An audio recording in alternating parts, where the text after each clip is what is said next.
Years had. Their general manager, Jason Light, might be the most underrated general manager in all of the NFL. I'll go back to keeping Davante David. They retained Chris Godwin. Ben Bredesen signed, and then Hassan Reddick in that addition. This is a really, really talented roster.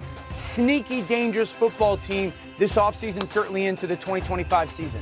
I like it. And then Graziano, as you were following the day yesterday, what was the biggest head scratcher to you? The Texans trading away their left tackle, Laramie Tunsil, sending him to Washington. I think that was a surprise to a lot of people. It was a surprise to some people in the Texans building. But, yeah, I think the Texans are trying to reset on the offensive line after a rough year in pass protection. But Laramie Tunsil still can play, and there were a lot of people around the league that were surprised to see the Texans move on from him. 31 years old. There's some speculation that maybe he wants a new contract. Usually that factors in when these things happen. I want to show you, if I can here, Cindy, let's put up D11. The Washington Commanders, who were the last team standing alongside Philadelphia in the NFC last year, have had a very busy week or so. They've traded for Laramie Tunsil. They had already traded for Deebo Samuel. They went out and got Javon Kinlaw yesterday. They also brought back Bobby Wagner and Zach Ertz. So it has been a pretty good little run here for Washington in the NFC. Well, why do you look like a little skeptical on that? I said it's been a good week. I was honestly suppressing a yawn while I wasn't on camera.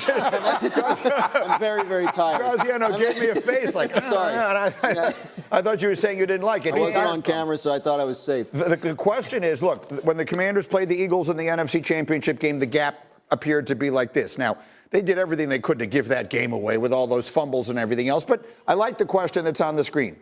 Have the Commanders closed the gap with the Eagles? And maybe I'll even put in a corollary. Are they the biggest threat to the Eagles looking ahead in the NFC? Dan. They've closed the gap. It's a very big gap, and it's still a pretty significant gap. The biggest threat to the Eagles in the NFC is the Los Angeles Rams. I love the move that the Commanders have made, and I love the trade for Laramie Tunsil. And it's obvious this is the path that so many teams who find that gem at quarterback that's young and cheap, you go. And I love the fact that they're doing it. Their lines of scrimmage still don't compete with the Philadelphia Eagles. And I know the Eagles lost Sweat and Milton Williams. Milton Williams hasn't played half of the snaps over the course of the season for the Philadelphia Eagles. That's not in disrespect to Milton Williams. It just tells you how talented of a roster that they have. Josh Sweat took a pay cut to play in Philadelphia last year. So still a very, very, very talented football team. The Eagles, the best in the NFL. But the Commanders have closed the gap, yes, but it's still a gap between them and Philly. I like the second question there, Teddy. Do you consider the Commanders, look, they've got the kid. Maybe he makes that second-year jump that we've seen from some quarterbacks. You think? How do you jump? I was going to say, that'd be. How do you jump? If he makes a jump. I just saw, that was raving on this rookie season by Jayden Daniels. Like, I've never seen a rookie season like it before. No, there's never been one. But I guess what I'm saying is Joe Burrow in his second year went to the Super Bowl. Patrick Mahomes in his second year was the league MVP. Lamar Jackson in his second year was the league MVP. Let's say Jayden Daniels even plays just that well again. Do the Commanders right now pose the biggest threat to Philadelphia in the NFC? I've got to agree with Orlovsky because he's bringing up lines of scrimmage, okay? And that's where it all is. Do I love the Tunsil sign? Yes, but you run for 230 yards in the NFC Championship game. You lose by 30 points, and we're talking about a Philadelphia Eagle team. Dan mentioned the roster and how deep they are. Of course, you're going to lose people when you win the championship. The Commanders, yes, they're there. It's a quality football team. Things had to happen for them to get where they were, but to just think it's going to happen again is just overlooking the sight of how special that season was by Jayden Daniels, fellas. What do you think, D. Wood? Rams. Rams? Yeah, Rams. Like, I look at when the Rams got healthy last year, particularly along the offensive line, that's when they really started getting cranked up. Okay, Kyron Williams was running with authority. That defense, especially that defensive line with Jared Verse and Braden Fitz, like the Rams, they play some bully ball in the line down in the trenches. So for me, I'm picking the Rams over the Commanders. Let's see the picks. I asked everybody for their. Here we go. So I went with Detroit. I'd like to see the new. Losing both coordinators, of course, is big, but Detroit still. Let's go. Line of scrimmage. I was going to say. They're still going to be strong Teddy, there. it's the division. It's the whole division. We're talking about offensive lines. The NFC North is going to be absolutely absurd because Detroit's going to be very good. Minnesota's going to be very good. Green Bay is going to be very good.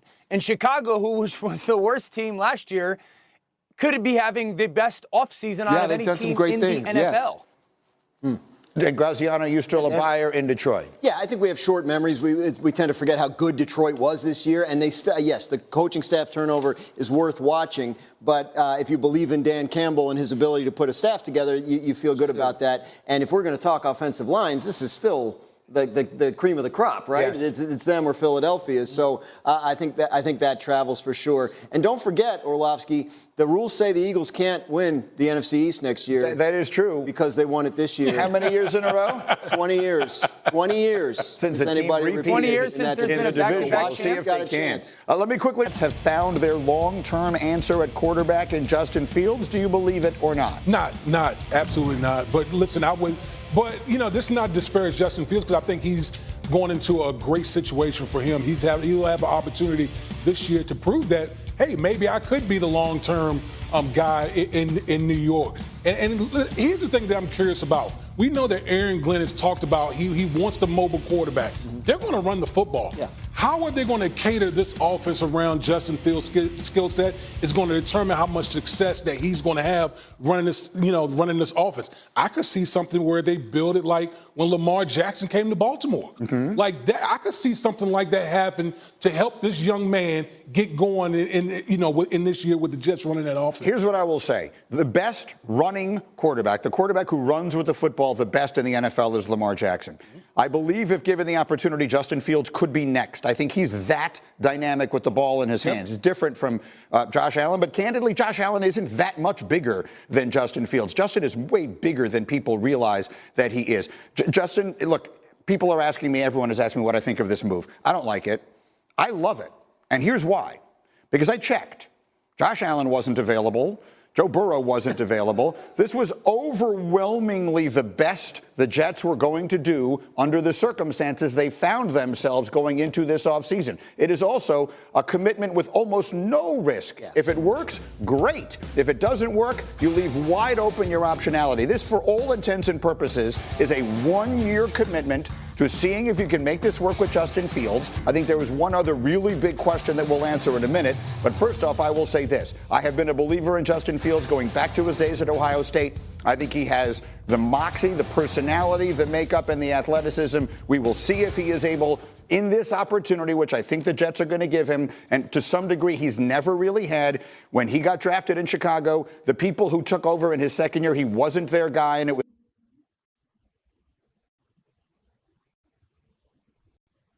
Rồi mũi nữa này. Mọi người cứ lần lượt thế này cho mình là được. Tiếp nha. Đấy, mình móc tiếp vào. Cứ từng mũi cho đến hết. Tiếp tục.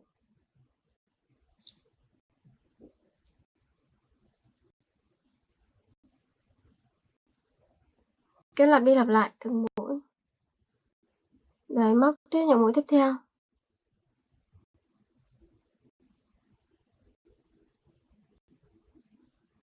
Mũi nữa cũng y như vậy nhé.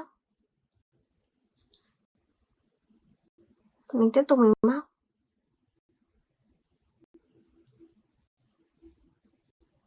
Rồi móc tiếp nữa này.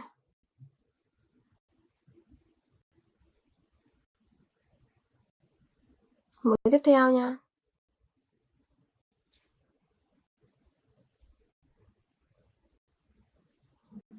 Tiếp tục.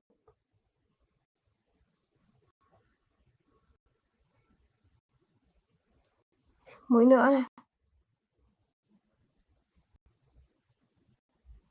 Mọi người cứ làm lần lượt cho mình là được. Tiếp nha.